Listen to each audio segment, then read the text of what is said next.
राधे राधे दोस्तों, कैसे हैं आप लोग। आपका स्वागत है मेरे जीत ब्लॉग 365 में। और आज है मेरा डे 11। और आज बारिश हो रही थी तो मुझे लगा आज आप लोगों को एक कहानी सुना के ही अपना ब्लॉग कंप्लीट करूं। तो मैं आज आप लोगों के लिए मावरी कल्चर की एक प्रसिद्ध कहानी लेके आया हूं, जो दो भाइयों की कहानी है, पाइकिया और रुआ तापू। तो ये दोनों भाइयों की कहानी मैं शुरू करने जा रहा हूँ। तो आइए शुरू करते हैं। नेकू के दो बेटे, पाइकिया और रुआ तापू, जो एक दूसरे से बिल्कुल अलग। रुआ तापू एक सौतेला बेटा था, जिसकी वजह से उसको ऐसा लगता था कि उसकी माँ के साथ अन्याय हुआ है। तो वो अपने भाई से भी जलन रखता था और अपने पिता से भी नफरत करता था। तो उनकी ये कहानी रुआ तापू को काफी महंगी पड़ी। उसकी ये जलन भावना उसकी मौत तक उसको कैसे लेके गई, आइए जानते हैं इस कहानी में। तो रुआ तापू और पाइकिया दो भाई थे।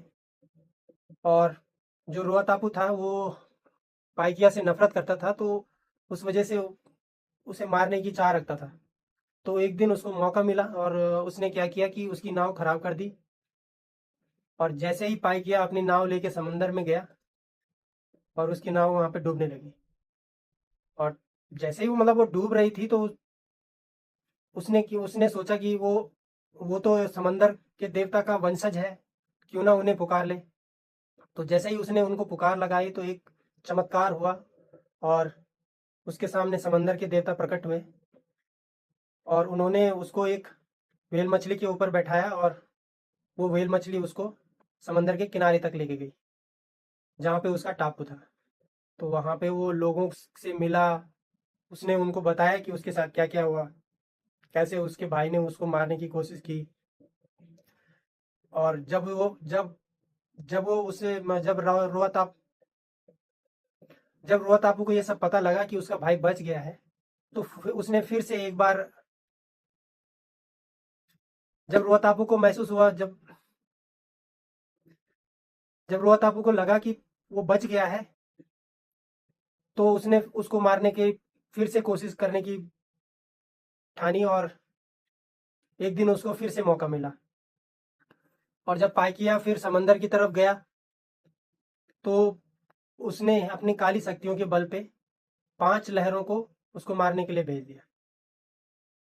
वो लहरें उसको मारने में तो नाकाम रही, लेकिन जो रोआ तापू था वो डूब के वहीं मर गया।